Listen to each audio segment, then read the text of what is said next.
प्रभु का वचन जब हम सीखते हैं, एक बात समझ में आती है, हमारी बुद्धि कितनी सीमित है और प्रभु कितना महान है।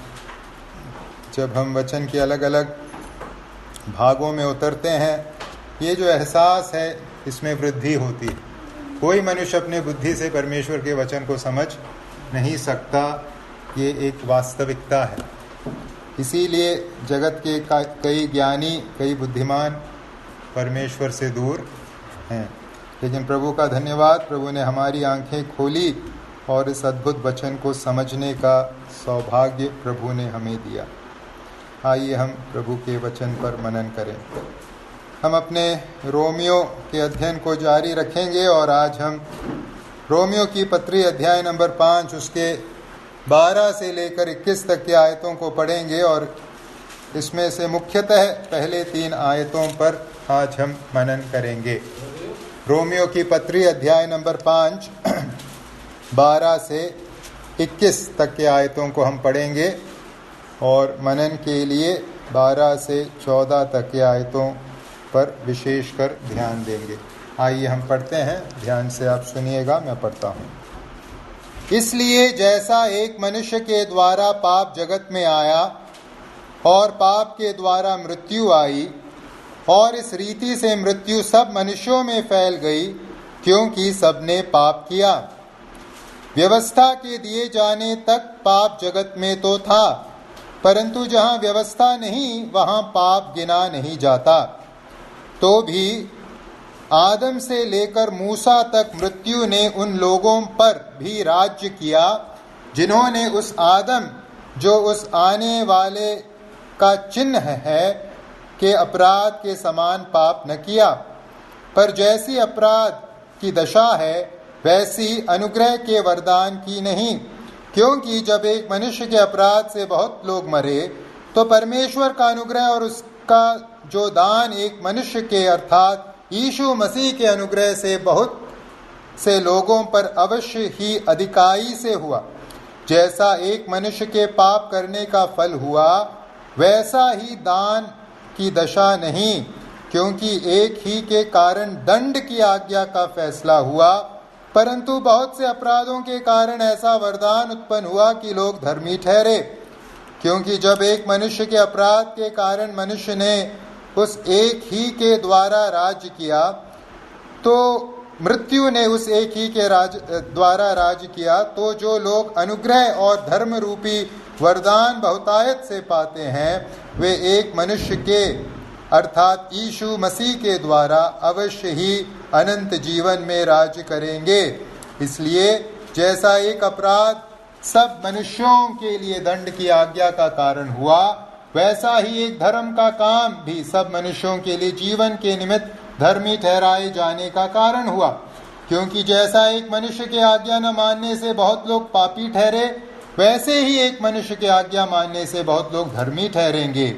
व्यवस्था बीच में आ गई कि अपराध बहुत हो, परंतु जहाँ पाप बहुत हुआ, वहाँ अनुग्रह उससे भी कहीं अधिक हुआ कि जैसा पाप ने मृत्यु फैलाते हुए राज किया, वैसा ही हमारे प्रभु यीशु मसीह के द्वारा अनुग्रह भी अनंत जीवन के लिए धर्मी ठहराते हुए राज्य करे। अध्याय नंबर 5 में हम अब तक 11 आयतों को सीख चुके हैं, पहले 11 आयतों को।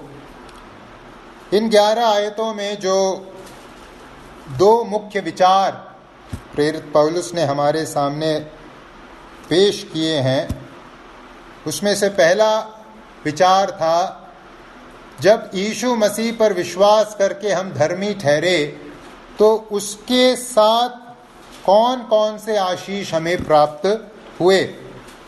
पहले 4 आयतों में हमने उन आशीषों के बारे में मनन किया। यीशु मसीह पर विश्वास करके विश्वास से धर्मी ठहरने पर कौन कौन से आशीष हमें मिले।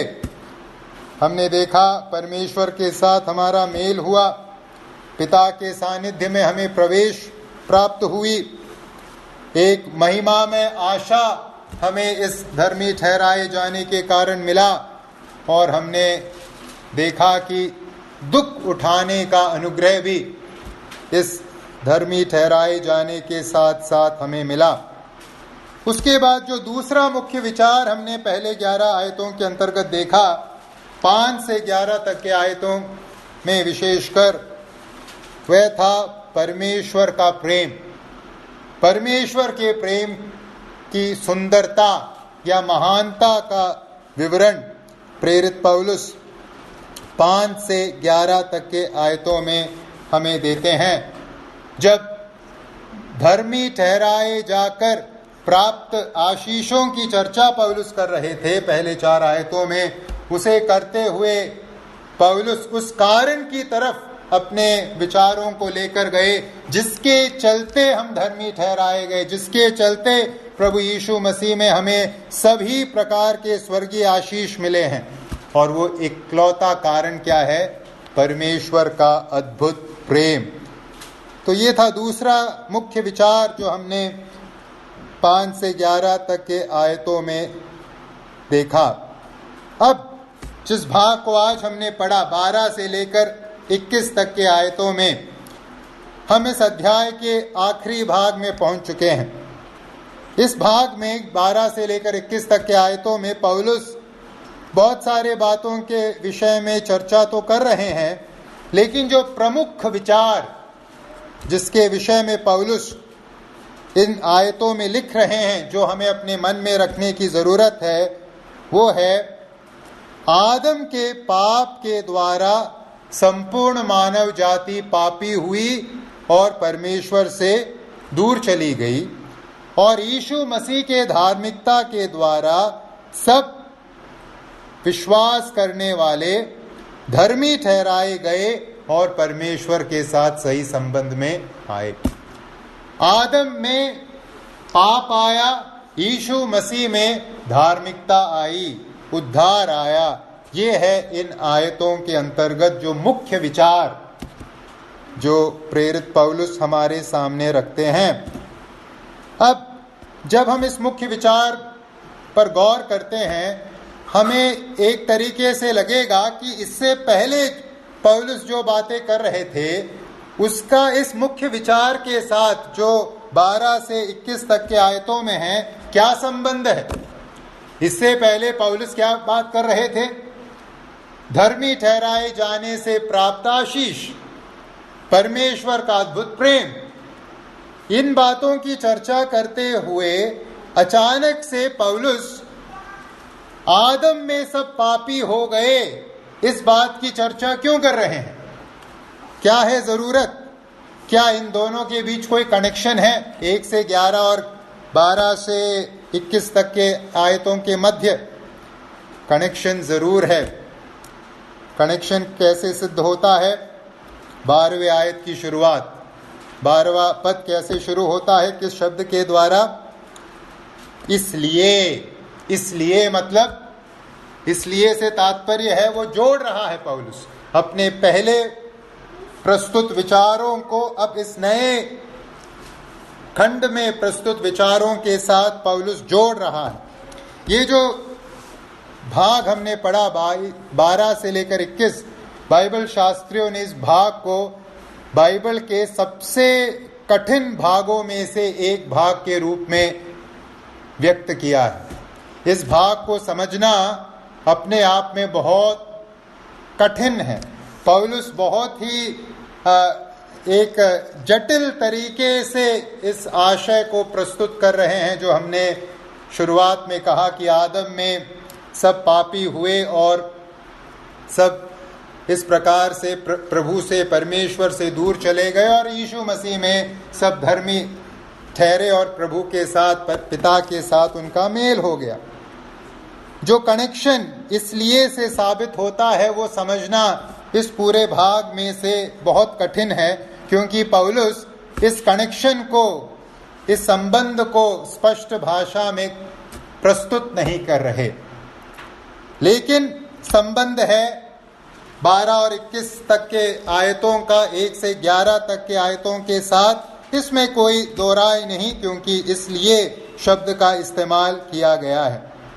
परंतु जब हम इस पूरे भाग में 12 से लेकर 21 तक के आयतों के मुख्य विचार पर मनन करते हैं, हमें कनेक्शन कुछ हद तक समझ आता है, चाहे पौलुस उस कनेक्शन को स्पष्ट भाषा में व्यक्त नहीं कर रहे, फिर भी हम जरूर एक कोशिश कर सकते हैं कि ये कनेक्शन है क्या, कैसे पौलुस प्रेम के बारे में बात करते हुए धार्मिकता से प्राप्त आशीषों की चर्चा करते हुए आदम में पहुंच गए, क्या है कारण।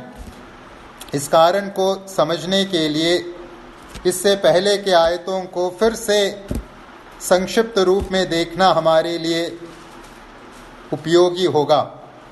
1 से 11 तक के आयतों को जब हमने सीखा, 2 प्रश्न उन आयतों को पढ़ने पर हमारे मन में आ सकते हैं या आए होंगे। 2 प्रश्न। पहला प्रश्न, किस प्रकार से एक व्यक्ति का बलिदान अनेक लोगों के लिए मुक्ति का कारण बनता है। किस प्रकार से एक व्यक्ति का बलिदान अनेक लोगों के लिए मुक्ति का कारण बन सकता है। इससे पहले के भाग में या 9 से 11 तक के विशेषकर भाग में पौलुस क्या कह रहे हैं। पौलुस यीशु मसीह से ही परमेश्वर से हमारा मेल हुआ है, यीशु मसीह के कारण ही हम परमेश्वर के क्रोध से बचे हैं, यीशु मसीह के द्वारा ही परमेश्वर के साथ हमारा संबंध जुड़ा है, इस बात को व्यक्त कर रहे हैं। जो भी आशीष उद्धार और उद्धार से जुड़ी सभी आशीष केवल यीशु के द्वारा ही या यीशु के कारण ही हमें मिला है, इस बात को रेखांकित कर रहे हैं पौलुस। केवल 9 से 11 तक के आयतों में नहीं, इससे पहले या तीसरे अध्याय के 20वें पद से लेकर अब तक पौलुस इसी बात को बार बार जोर देकर प्रस्तुत कर रहे हैं कि केवल यीशु में उद्धार है, केवल यीशु पर विश्वास करने से उद्धार है, यीशु के अलावा उद्धार और कहीं नहीं है। इस बात को पौलुस 3 अध्याय के 20वें पद से अब तक बार बार दोहरा चुके हैं, आगे भी दोहराएंगे। तो स्वाभाविक रूप से एक जो प्रश्न मन में आएगा सुनने वाले के, पढ़ने वाले के, कि एक व्यक्ति के कारण बाकी सबको उद्धार कैसे मिलेगा। ये प्रश्न शायद हमारे मन में भी आया होगा कि यीशु मसीह ने कलवरी के क्रूस पर जो किया उसका लाभ मुझे आज कैसे मिलेगा। यीशु मसीह के धार्मिकता का लाभ हमें क्यों मिलेगा, क्या है उसके पीछे का कारण, या ये कैसे हो सकता है। दूसरा जो सवाल इससे पहले के 1 से 11 तक के आयतों को पढ़ने पर हमारे मन में आया होगा या आ सकता है, वो है जब पौलुस परमेश्वर के प्रेम की महानता को इससे पहले के भाग में प्रस्तुत कर रहे थे। परमेश्वर के प्रेम की महानता को प्रस्तुत करने के लिए पौलुस ने कुछ विशेषणों का इस्तेमाल किया, एडजेक्टिव्स का इस्तेमाल किया मनुष्य के बारे में। क्या थे वो विशेषण? मनुष्य कैसा है? मनुष्य परमेश्वर का बैरी है, मनुष्य पापी है, मनुष्य अधर्मी है, अभक्त है। इन विशेषणों का इस्तेमाल 6 से 11 तक के आयतों में पौलुस मनुष्य के लिए करता है, मानव जाति के लिए करता है। तो एक जो प्रश्न मन में आ सकता है वो ये है कि ये मनुष्य की अवस्था इस प्रकार की कब हुई? मनुष्य क्यों और कैसे या कब अधर्मी ठहरा, अभक्त बना, पापी बना, बैरी बना, कब ये हुआ? ये एक सवाल सुनने वाले के मन में, पढ़ने वाले के मन में आ सकता है। तो इससे पहले जो 11 आयत हैं, उन 11 आयतों के अंतर्गत ये 2 सवाल मुख्यतः हमारे मन में उठ सकते हैं या उठे होंगे। पहला सवाल, एक व्यक्ति के बलिदान से अनेक लोग उद्धार कैसे पाएंगे? दूसरा सवाल, मनुष्य कैसे एक पाप के भयानक अवस्था में जा गिरा, उसके पीछे का कारण क्या है, वजह क्या है, ये कब हुआ, कैसे हुआ? इन 2 सवालों का जवाब जब हम 12 से 21 तक के आयतों में ढूंढते हैं, उसी में हम 1 से 11 और 12 से 21 तक के 2 भागों का कनेक्शन पाते हैं। क्या है संबंध 1 से 11 और 12 से 21 तक के भागों के बीच? यही 2 प्रश्न का उत्तर है संबंध। 1 से 11 के विचार अलग होंगे, लेकिन उससे उत्पन्न होने वाले प्रश्नों का एक तरीके से पौलुस 12 से 21 तक की आयतों में क्या दे रहे हैं? जवाब दे रहे हैं। तो आइए हम आज इन आयतों के अंतर्गत इन 2 प्रश्नों का जवाब ढूंढें। पहला प्रश्न, कैसे एक व्यक्ति का बलिदान अनेक लोगों को मुक्ति दिला सकता है? और दूसरा प्रश्न, कैसे कब मानव जाति पाप के उस भयानक अवस्था में जा गिरी? कैसे हम अभक्त बने, कैसे हम बैरी बने, कैसे हम पाप की अवस्था में आए? तो आइए हम आज के इस भाग पर मनन करें और इन 2 प्रश्नों का उत्तर हम अपने लिए तलाशें, अपने लिए ढूंढें। ये जो प्रश्न है या तो हमारे मन में इससे पहले आया होगा, या हमने जिस व्यक्ति को कभी किसी को अगर जब हमने सुसमाचार सुनाया, किसी ने हमसे ये पूछा भी होगा कि यीशु ने 2000 वर्ष पहले कुछ किया, उसका मुझ पर कैसे असर पड़ेगा। तो आइए हम इन प्रश्नों का उत्तर ढूंढें। पहला प्रश्न, कैसे एक व्यक्ति का बलिदान अनेक लोगों को मुक्ति दिला सकता है? कैसे? इस प्रश्न का उत्तर 12 से 21 तक के आयतों में पौलुस एक उपमा का इस्तेमाल करते हुए दे रहे हैं। आदम का नाम नहीं लिया गया है यहाँ, परंतु एक मनुष्य 12 में जो एक मनुष्य हम पढ़ते हैं, इसलिए जैसा एक मनुष्य के द्वारा पाप जगत में आया। ये एक मनुष्य कौन है? आदम। तो आदम और यीशु मसीह के बीच समानता को प्रस्तुत करते हुए इस प्रश्न का उत्तर प्रेरित पौलुस हमें दे रहे हैं। उदाहरण के लिए 12वें पद को जब हम पढ़ते हैं, वहां क्या लिखा है? इसलिए जैसा एक मनुष्य के द्वारा पाप जगत में आया और पाप के द्वारा मृत्यु आई, और इस रीति से मृत्यु सब मनुष्यों में फैल गई, क्योंकि सबने पाप किया। यहां मुख्य तौर पर जिस बात को देखने की जरूरत है इस क्षण में, जिस प्रश्न का हम उत्तर तलाश रहे हैं उसे ढूंढने के लिए, वो है पाप आया, पाप से मृत्यु आई, लेकिन उसके बाद क्या हुआ? मृत्यु कहां कहां पहुंची? क्या लिखा है? इस रीति से मृत्यु सब मनुष्यों में फैल गई। एक ने, कितने ने पाप किया? 12 में पहले भाग में एक मनुष्य के द्वारा पाप आया, पाप एक के द्वारा आया, उस पाप के कारण मृत्यु आई, लेकिन फिर हम उस मृत्यु को कहां कहां पाते हैं? एक में नहीं पाते, कहां पाते हैं? अनेक में पाते हैं। और उस अनेक शब्द कितना व्यापक है? उत्तर है सब मनुष्यों में फैल गई, सब ने पाप किया। तो पाप एक से आया, लेकिन प्रभाव कहां तक पहुंचा? सब तक पहुंचा, सभी मनुष्यों तक पहुंचा। जब हम इस पूरे भाग को 12 से लेकर 21 तक के आयतों को पढ़ते हैं, कुछ शब्द बहुत बार दोहराए गए हैं।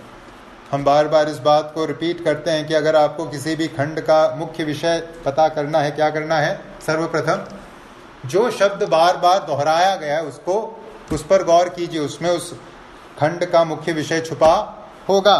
कौन सा शब्द है जो बार बार दोहराया गया है?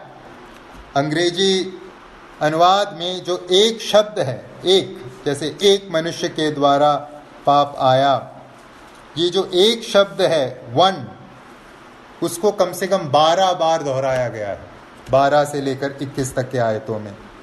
और सब में, सभी में जो शब्द है, इसका इस्तेमाल कम से कम 9 बार किया गया है इस पूरे खंड में। एक और सब का इस्तेमाल पौलुस कितने बार कर रहे हैं? बार बार कर रहे हैं, एक मनुष्य के द्वारा। अब हिंदी में गिनकर देखिएगा बाद में कितने बार इसका इस्तेमाल किया गया है। जैसे 12 में एक का इस्तेमाल किया है, फिर 15 में एक मनुष्य का इस्तेमाल किया गया, 16 में एक मनुष्य का इस्तेमाल किया है, 17 में फिर से एक मनुष्य का। तो एक शब्द बार बार रिपीट हो रहा है। और उसी प्रकार से सब या अनेक शब्द बार बार रिपीट हो रहा है, क्योंकि पौलुस क्या समानता यहां दर्शाने की कोशिश कर रहे हैं। प्रश्न क्या है? एक व्यक्ति के बलिदान से अनेक धर्मी कैसे ठहर सकते हैं?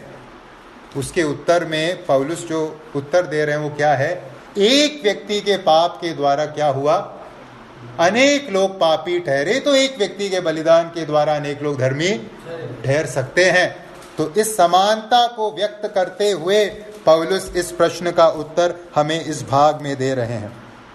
पौलुस इस सिद्धांत को यहां व्यक्त कर रहे हैं कि एक व्यक्ति के कार्य से कई लोग अच्छे या बुरे के लिए प्रभावित हो सकते हैं। जिस सिद्धांत को पौलुस यहां प्रस्तुत कर रहे हैं वो क्या है? एक व्यक्ति के कार्य से अनेक लोग चाहे अच्छे के लिए या बुरे के लिए प्रभावित हो सकते हैं। और बाइबल शास्त्री इस सिद्धांत को एक नाम दिए हुए हैं, और वो नाम है एकजुटता का सिद्धांत, प्रिंसिपल ऑफ सॉलिडारिटी, एकजुटता का सिद्धांत। जिस सामाजिक संदर्भ में हम लोग रह रहे हैं, इस सामाजिक संदर्भ में इस बात को समझना बहुत आसान है। ये एकजुटता का सिद्धांत या सॉलिडारिटी का प्रिंसिपल समझना बहुत आसान है। हमें मालूम है जिस सामाजिक संदर्भ में मैं और आप रह रहे हैं, इस शहर के इस क्षेत्र का सामाजिक संदर्भ, यहाँ जो पहला नाम है व्यक्ति का, उसका कोई खास महत्व नहीं है। पहले नाम का कोई खास महत्व नहीं है। सबको रुचि किस नाम पर है? दूसरे नाम पर है।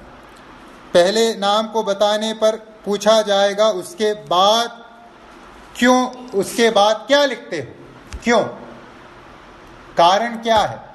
यहां कुछ कारण होंगे, कुछ नकारात्मक कारण होंगे, लेकिन एक जो कारण है इस प्रश्न के पीछे वो है लोगों को व्यक्तियों के रूप में नहीं देखा जाता, लोगों को एक बड़े समुदाय के अंग के रूप में देखा जाता है। लोगों को व्यक्ति विशेष के रूप में देखा नहीं जा रहा। फिर कैसे देखा जा रहा है? एक बड़े समुदाय के एक भाग के रूप में, एक मेंबर के रूप में, सदस्य के रूप में देखा जा रहा है। अगर व्यक्तिगत रूप से लोगों को देखा जाता तो किस नाम में रुचि होती? पहले नाम में रुचि हो, हमारा पहला नाम। यहां हम ये जो एकजुटता का सिद्धांत है इसकी झलक पाते हैं। मनुष्य को व्यक्ति विशेष के रूप में नहीं देखा जाता, मनुष्य को कैसे देखा जाता है? एक बड़े समुदाय के एक सदस्य के रूप में, एक मेंबर के रूप में। अब मान लीजिए आपके जाति विशेष में से कोई व्यक्ति कोर्ट में जाता है और आरक्षण के लिए लड़ाई लड़ता है, और कोर्ट फैसला सुनाती है और आरक्षण दे देती है। अब इस फैसले का असर कहां तक जाएगा? जिस व्यक्ति ने आपके समुदाय से कोर्ट में केस लड़ा, क्या उसी को मिलेगा? नहीं। किस किस को मिलेगा? उस व्यक्ति के पूरे समुदाय को मिलेगा, उस व्यक्ति के पूरे जाति को मिलेगा। केवल उस व्यक्ति के वर्तमान समय काल के लोगों तक ही नहीं ये लाभ सीमित होगा, आने वाले पीढ़ियों तक भी वो सीमित रहेगा, या लाभ आने वाले पीढ़ियों तक जाए। उम्मीद है आप समझ पा रहे हैं। एक व्यक्ति की पहचान व्यक्तिगत रूप से नहीं है, सामुदायिक रूप से है, और उसके कार्यों का लाभ या नुकसान भी व्यक्तिगत रूप से नहीं है। कैसा है? सामुदायिक रूप से है। यह है एकजुटता का सिद्धांत जो हम इन आयतों में व्यक्त पाते हैं। एक व्यक्ति के कार्य से कई लोग अच्छे या बुरे के लिए प्रभावित हो सकते हैं। ये जो एकजुटता का सिद्धांत है, बाइबल में बार बार हमें देखने को मिलता है। हमने जब जाति की बात की, एकजुटता के सिद्धांत को हमने एक सीमित स्तर पे देखा, लेकिन बाइबल को जब हम पढ़ते हैं, इससे भी व्यापक स्तर पर हम एकजुटता के सिद्धांत को कार्य करता हुआ पाते हैं। सबसे एक प्रसिद्ध उदाहरण है आकान का उदाहरण। उम्मीद है आप सबने आकान के बारे में सुना है। यहोशू के पुस्तक अध्याय नंबर 7 में हम आकान के बारे में पढ़ते हैं। आकान की क्या है घटना? इस्राएली यरदन नदी पार करके परमेश्वर द्वारा दिए गए उस वायदे के भूमि में प्रवेश कर चुके हैं, और अब बारी है एक एक करके क्या करना है, वहां के राजा महाराजाओं को हराना है। पहला जो युद्ध उन्होंने लड़ा किसके साथ था? यरीहो शहर के साथ। एक बहुत ही ताकतवर शहर, जिस शहर का शहर पनाह दीवारें बहुत ही मजबूत थी।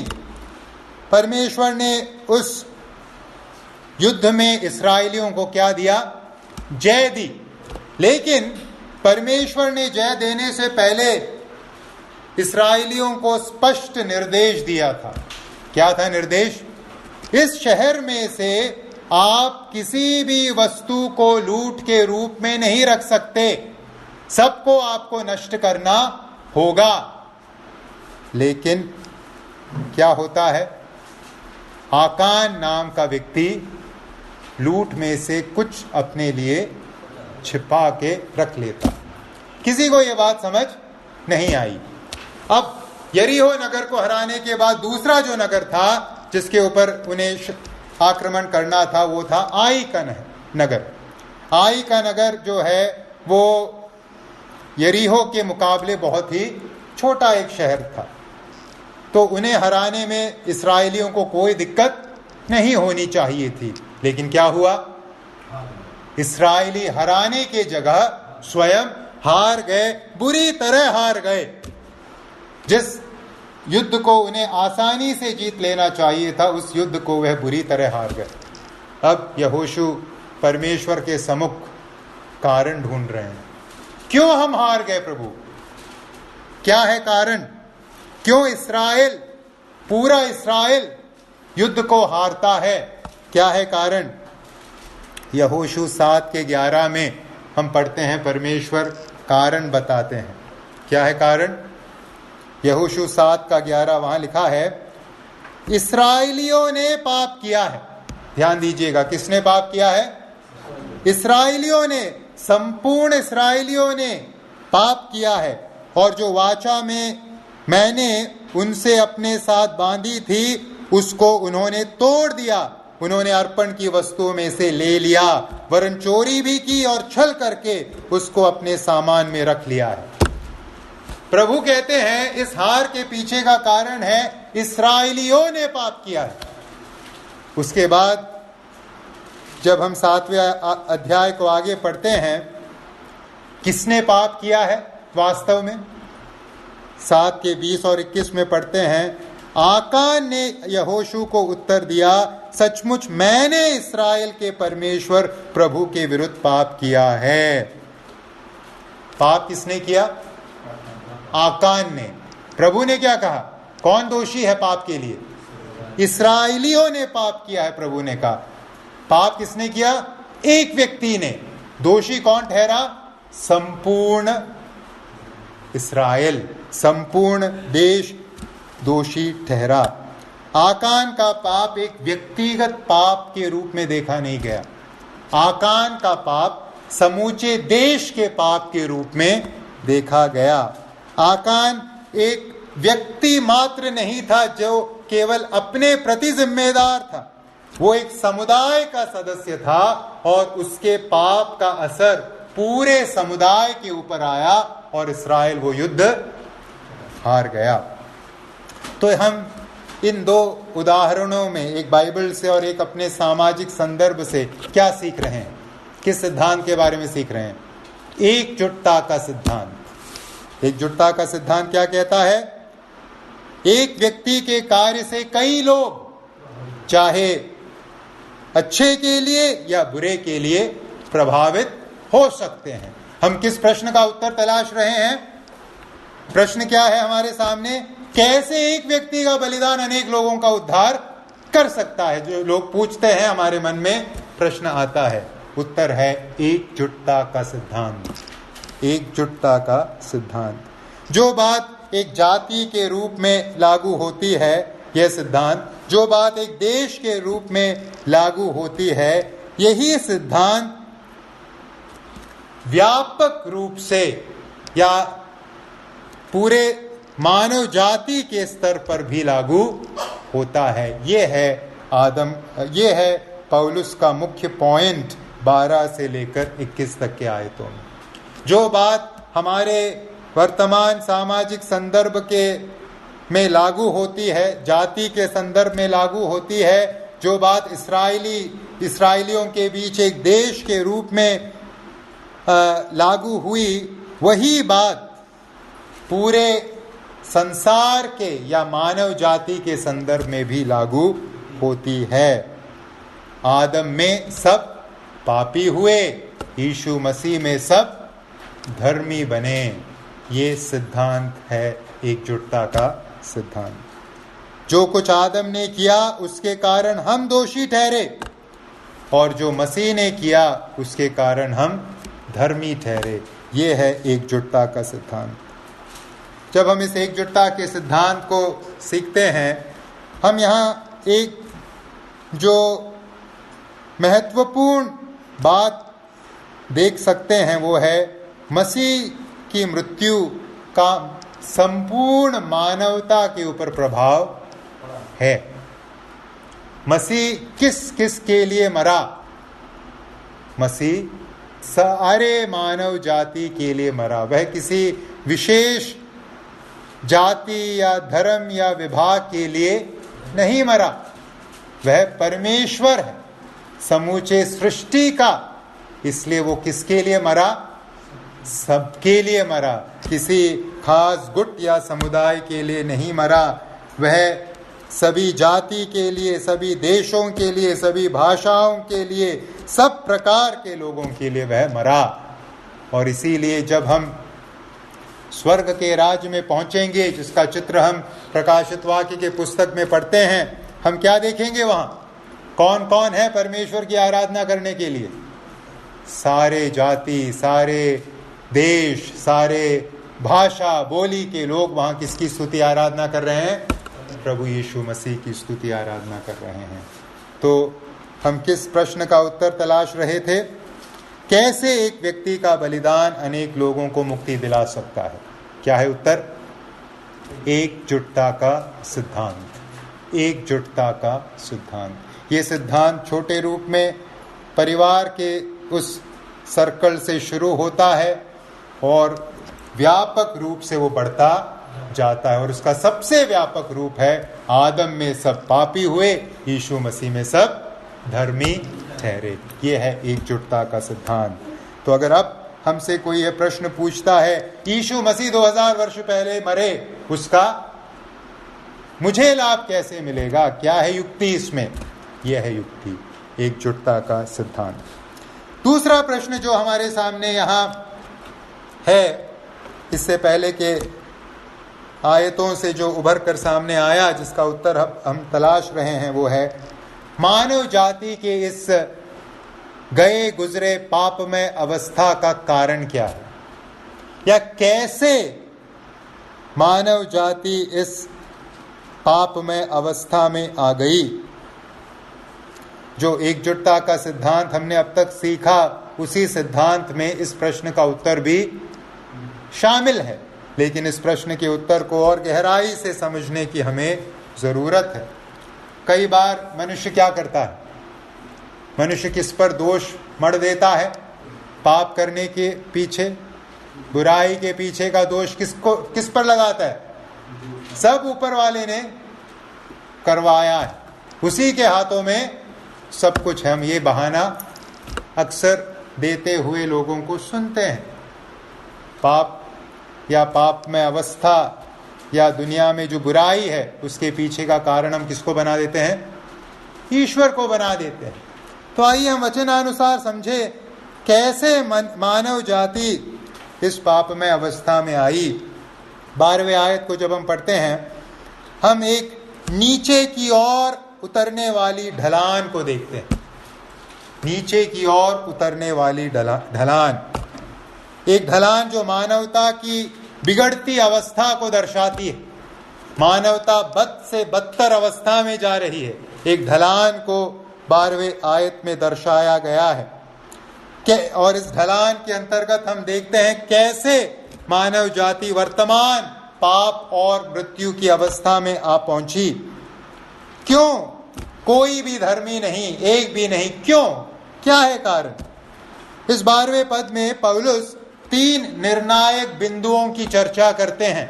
इस ढलान के अंतर्गत मानव जाति बद से बदतर अवस्था में जा रही है। इस नीचे उतरने वाली ढलान के अंतर्गत 3 निर्णायक बिंदुओं की चर्चा 12वें पद में प्रेरित पौलुस करते हैं। कैसे एक मनुष्य के पाप से सब मनुष्य पापी होने की अवस्था में पहुंचे, क्या क्या हुआ। सर्वप्रथम 12वें आयत में देखिए पौलुस क्या लिखते हैं। पहला निर्णायक बिंदु, एक मनुष्य के द्वारा पाप जगत में आया। यह है पहला निर्णायक बिंदु। उस ढलान में मनुष्य पाप में अवस्था में गिर रहा है। उसकी शुरुआत कहां से हो रही है? एक मनुष्य के द्वारा पाप जगत में आया। हमें मालूम है उत्पत्ति की पुस्तक अध्याय नंबर 3 में क्या होता है। परमेश्वर ने मनुष्य को, आदम को केवल एक आज्ञा दी थी मानने के लिए। हमारे पास अनेक है, आदम के पास कितने थे? एक और केवल एक। और वो क्या थी आज्ञा? उस भले और बुरे के ज्ञान के वृक्ष के फल को मत खाना, जिस दिन खाओगे उस दिन तुम अवश्य मर जाओगे। उत्पत्ति 2:17। लेकिन हमें मालूम है क्या हुआ। स्त्री सर्प द्वारा बहकाई गई और स्त्री के कहे अनुसार आदम ने भी उस वर्जित फल को खाया और इस प्रकार से पाप संसार में प्रवेश कर गया। एक मनुष्य के द्वारा पाप जगत में आया। आदम के उस फल के खाने के द्वारा पाप जगत में आया। एक बात गौर करने की आवश्यकता है, यहाँ जिस पाप की चर्चा पौलुस कर रहे हैं, उल्लेख पौलुस कर रहे हैं, वो पाप कर्मों द्वारा किया जाने वाला पाप नहीं है। यहाँ जिस पाप की चर्चा पौलुस कर रहे हैं, ये पाप के सिद्धांत को दर्शाता है जो मनुष्य के अंदर कार्य करता है। या पाप की प्रवणता, पाप का सिद्धांत। पाप करना किसी को सिखाया जाने की जरूरत नहीं है। क्यों? क्योंकि ये सिद्धांत हमारे अंदर मौजूद है। स्वाभाविक रूप से वो सिद्धांत कार्य करता है और हम पाप करते हैं। उस पाप के विषय में यहाँ प्रेरित पौलुस बात कर रहे हैं, कर्मों के बारे में बात नहीं कर रहे। आदम ने उस वर्जित फल को खाया और उस प्रकार से पाप का सिद्धांत इस संसार में आ गया। परमेश्वर ने मनुष्य को पापी नहीं बनाया। परमेश्वर ने जब मनुष्य को बनाया उसके अंदर पाप का सिद्धांत नहीं था। उसका रुझान किस ओर था? पवित्रता की ओर था, परमेश्वर की ओर था। लेकिन आदम ने पाप किया, एक मनुष्य के द्वारा पाप जगत में आया और मनुष्य का रुझान पवित्रता से हटकर कहाँ आ गया? पाप की ओर। मतलब पाप का स्वभाव हमारे अंदर आ गया। दूसरा निर्णायक बिंदु 12वें आयत के दूसरे भाग में, पहली बिंदु एक मनुष्य के द्वारा पाप जगत में आया। दूसरी बिंदु पाप के द्वारा मृत्यु आई। पाप के द्वारा मृत्यु आई। हमने जैसे उल्लेख किया, जो चेतावनी परमेश्वर ने दिया था आदम को, जिस दिन तुम इस फल को खाओगे उस दिन क्या होगे? उस दिन अवश्य मर जाओगे कहा था। मर जाओगे किसने कहा था? मर नहीं जाओगे कहा था शैतान ने। प्रभु ने कहा था अवश्य मर जाओगे। यह है दूसरा निर्णायक बिंदु। पहले पाप आया और पाप किसको लेकर आया? पाप मृत्यु को लेकर आया। यहाँ जिस मृत्यु की चर्चा पौलुस कर रहे हैं वो मृत्यु विशेष तौर पर शारीरिक मृत्यु है। कैसे मालूम? 13 और 14 पद पढ़ने पर हमें इसका अर्थ समझ आता है। 13 और 14 पद में पौलुस क्या कह रहे हैं, हम एक बार पढ़ेंगे। 13 और 14, व्यवस्था के दिए जाने तक पाप जगत में तो था, परंतु जहां व्यवस्था नहीं वहां पाप गिना नहीं जाता। तो भी आदम से लेकर मूसा तक मृत्यु ने उन लोगों पर भी राज्य किया जिन्होंने उस आदम जो उस आने वाले का चिन्ह है कि अपराध के समान पाप न किया। पौलुस क्या कह रहे हैं? पौलुस कह रहे हैं ये जो व्यवस्था है, व्यवस्था कब दी गई? मूसा के जमाने में दी गई। तो आदम से लेकर मूसा के जमाने तक व्यवस्था नहीं थी। व्यवस्था नहीं थी तो क्या नहीं होगा? पाप नहीं होगा, क्योंकि पाप क्या है? नियम का उल्लंघन, व्यवस्था का उल्लंघन। लेकिन व्यवस्था के न होने के बावजूद, पाप के न होने के बावजूद से तात्पर्य है नियमों के उल्लंघन के अंतर्गत न होने के बावजूद क्या थी, क्या बनी रही? मृत्यु। 14 में, तो भी आदम से लेकर मूसा तक मृत्यु ने उन लोगों पर भी राज्य किया। कौन सी मृत्यु? शारीरिक मृत्यु। आदम से लेकर मूसा तक लोग मरते रहे, जान गंवाते रहे। उनके पास व्यवस्था नहीं थी, वो सीधे तौर पर दोषी नहीं थे, लेकिन मरते रहे। जिस मृत्यु की बात यहां पौलुस कर रहे हैं वो है शारीरिक मृत्यु। और यह बात सही है, वो शारीरिक मृत्यु आत्मिक मृत्यु का बाहरी सूचक है। जैसे विश्वास आंतरिक है, जल संस्कार उसका बाहरी सूचक है, वैसे ही आत्मिक जीवन एक आत्मिक विशेषता है और आत्मिक मृत्यु आंतरिक एक अवस्था है और शारीरिक मृत्यु उस आंतरिक मृत्यु को दर्शाने वाली बाहरी अवस्था है। तीसरा जो निर्णायक बिंदु जिसकी चर्चा यहां पौलुस कर रहे हैं वो है, पहला क्या था? एक मनुष्य के द्वारा पाप आया, दूसरा पाप मृत्यु को लेकर आया। तीसरी बिंदु 12 के अंत में, इस रीति से मृत्यु सब मनुष्यों में फैल गई क्योंकि सबने पाप किया। हम किस प्रश्न का उत्तर ढूंढ रहे हैं? मन में रखिएगा। प्रश्न क्या है? कैसे मनुष्य जाति, मानव जाति पापी ठहरी? कैसे हम परमेश्वर के बैरी बने, अभक्त बने, मृत्यु के अंतर्गत आ गए? उसका उत्तर हम ढूंढ रहे हैं। और तीसरा और निर्णायक बिंदु इस प्रश्न का उत्तर हमें साफ तौर पर देता है। मृत्यु सब मनुष्यों में फैल गई।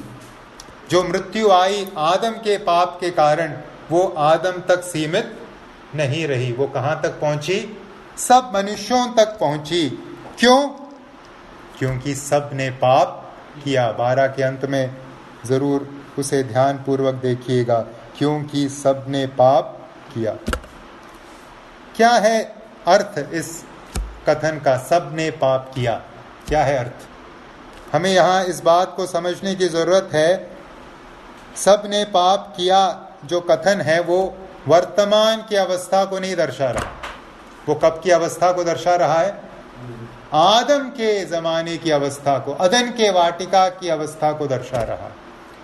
जब आप इसके व्याकरण को परखोगे, वर्तमान काल का इस्तेमाल नहीं कर रहे पौलुस ये नहीं कह रहे कि हम अभी पाप कर रहे हैं इसलिए मृत्यु फैली। नहीं, आदम में हमने पाप किया है, हम सब ने पाप किया इसलिए मृत्यु फैली है। यह है यहाँ का पॉइंट। अब प्रश्न है हम इसे कैसे समझें? सब ने पाप किया, इसका अर्थ क्या है? जब हम थे ही नहीं, केवल आदम था, हव्वा थी, हम कैसे पाप कर सकते हैं? वचन में लिखा है हमने पाप किया है। क्या है उत्तर?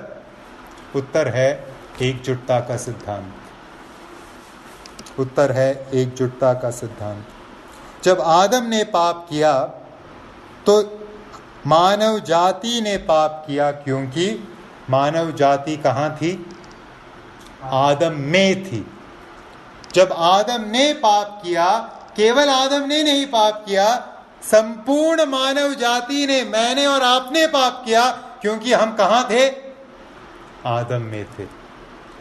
आदम के अलावा अगर कोई व्यक्ति इस संसार में आया होता, आया है एक, और वो कौन है?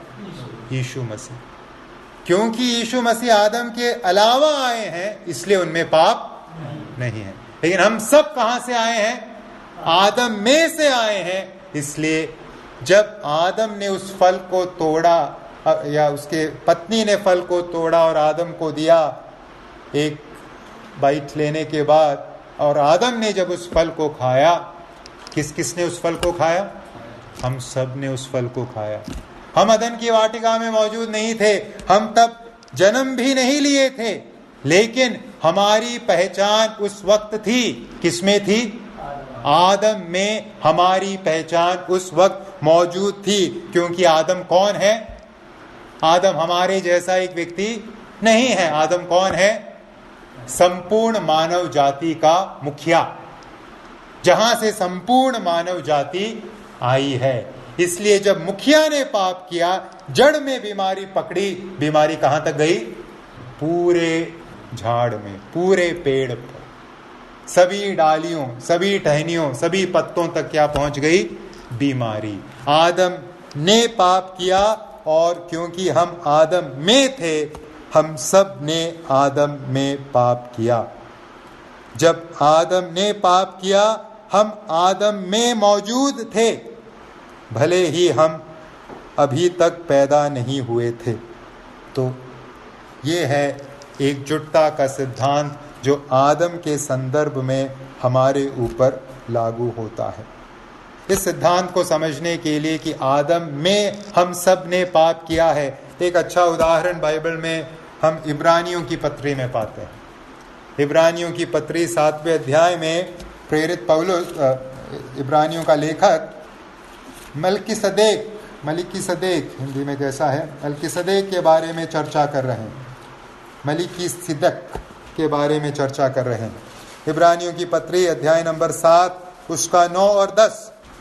इब्रानियों की पत्री अध्याय नंबर 7 उसका 9 और 10 वहां लिखा है, तो हम यह भी कह सकते हैं कि लेवी ने भी जो 10वां अंश लेता है, अब्राहम के द्वारा 10वां अंश दिया, क्योंकि जिस समय मलिकिसिदक ने उसके पिता से भेंट की, उस समय वह अपने पिता की देह में।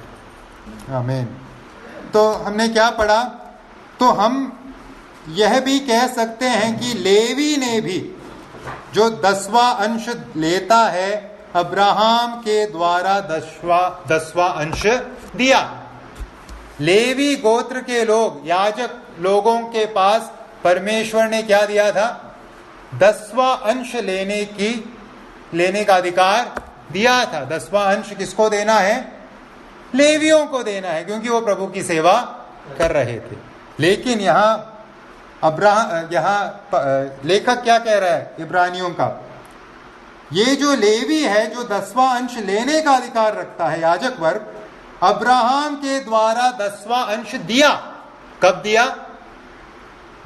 क्योंकि जिस समय मलिकिसिदक ने उसके पिता से भेंट की, यानी अब्राहम से भेंट की, उस समय वह अपने पिता के देह में था। कौन अब्राहम के देह में था? लेवी। अब्राहम और लेवी के बीच कितना फासला है? अनेक वर्षों का फासला है। लेवी अब्राहम का सीधा पुत्र नहीं है, उसके परिवार का है, उसके पुत्र का पुत्र है लेवी। लेकिन लेवी जब उसका अस्तित्व ही नहीं था, वचन में लिखा है उसने अब्राहम में क्या दिया? 10वां अंश दिया। इसी को आप अब आदम के संदर्भ में लेकर आइए, हमारे अपने संदर्भ में लेकर आइए। आदम और हमारे बीच कितने वर्षों का फासला है? हजारों वर्ष का फासला। हमारा अस्तित्व भी नहीं था अदन के वाटिका में, लेकिन जब आदम ने पाप किया, हम कहाँ मौजूद थे? आदम की देह में हम मौजूद थे और हम भी पाप कर रहे थे। इसलिए यहाँ रोमियो 5:12 के आखिर में पौलुस कहते हैं, क्योंकि सब ने पाप किया। तो मानव जाति पापी इसलिए नहीं हुई केवल क्योंकि पाप का स्वभाव हमें मिलता चला आया और वो स्वभाव के कारण हमने पाप कर दिया और हम पापी हुए। ये तो सही है, ऐसा भी हुआ है, लेकिन हम पापी कब बने? कहां बने? कब बने? अदन की वाटिका में, आदम में हम पापी बने। जन्म से पहले हम पापी बने। इसलिए संसार में जन्म लेने वाला शिशु कौन सी अवस्था में है? पाप की अवस्था में। क्या उसने पाप किया है? किया है। आदम में किया है। आदम में उसने भी उस वर्जित फल को खाया, अपने हाथों से नहीं किया। सिद्धांत अंदर है, अब आगे करेगा, लेकिन उसने भी पाप किया। ये है एकजुटता का सिद्धांत। आदम ने पाप किया और आदम में हमने भी पाप किया, और इस प्रकार से मनुष्य क्या बन गया? अभक्त, पापी, परमेश्वर का बैरी। तो कब और कैसे मनुष्य पापी बना, बैरी बना? उत्तर है आदम में, अदन की वाटिका में। हमने भी आदम में अपने मौजूदगी के चलते उस पाप में भाग लिया जो पाप आदम ने किया, और उसके कारण हम कौन हैं? अब पापी हैं। परंतु परमेश्वर का धन्यवाद हो, जिस प्रकार से पाप जगत में आया, उसी प्रकार से परमेश्वर ने उद्धार को भी जगत में भेजा। एक मनुष्य के द्वारा पाप आया और उसी प्रकार से एक मनुष्य के द्वारा उद्धार आया। प्रभु यीशु मसीह के द्वारा उद्धार इस जगत में आया। जैसे हम आदम के कारण दोषी ठहराए गए, वैसे ही अब यीशु मसीह पर विश्वास करके हम क्या ठहराए गए हैं? धर्मी ठहराए गए हैं, पवित्र ठहराए गए हैं। तो भाई और बहनों, आइए हम अपने आप से यह प्रश्न पूछें, हम किसके साथ आज एकजुटता में खड़े हैं? आदम के साथ या मसीह यीशु के साथ? किसके साथ है हमारी एकजुटता? आदम के साथ या प्रभु यीशु मसीह के साथ? अगर आज भी हम आदम के साथ एकजुटता में खड़े हैं, पाप की अवस्था में खड़े हैं, आइए विश्वास के द्वारा प्रभु यीशु मसीह को स्वीकारें और यीशु मसीह के साथ उस एकजुटता में प्रवेश करके उस धार्मिकता को पाएं जो प्रभु सेतमेंत हर विश्वास करने वाले को दे रहा है। तो आज हम क्या सीखे? हमने 2 सवालों का जवाब इस पूरे भाग में से ढूंढा। पहला सवाल, एक व्यक्ति का बलिदान अनेक लोगों को मुक्ति कैसे दिला सकता है? क्या है उत्तर? एकजुटता का सिद्धांत। और दूसरा हमने सीखा कैसे मनुष्य पापमय अवस्था में पहुंचा, कब पहुंचा, किसमें पहुंचा, कैसे पहुंचा? उत्तर है आदम में, अदन की वाटिका में। क्योंकि हम कहां से आए लोग हैं? आदम से आए लोग हैं। हम आदम के वंशज हैं। प्रभु मेरी और आपकी सहायता करे। प्रभु के अनुग्रह को हम और अधिक उसको निहारें कि जिस प्रकार से दंड आदम में आया, पाप आदम में आया, प्रभु ने अनुग्रह यीशु मसीह में भेजा। आइए उस अनुग्रह को अपनाएं और आदम से अपना कनेक्शन तोड़ें और प्रभु यीशु से जुड़ जाएं। प्रभु यीशु किस किस के लिए आए? संपूर्ण मानव जाति के लिए, किसी जाति, किसी धर्म, किसी भाषा के लिए नहीं। इस बात को आइए हम याद रखें। प्रभु के नाम की महिमा।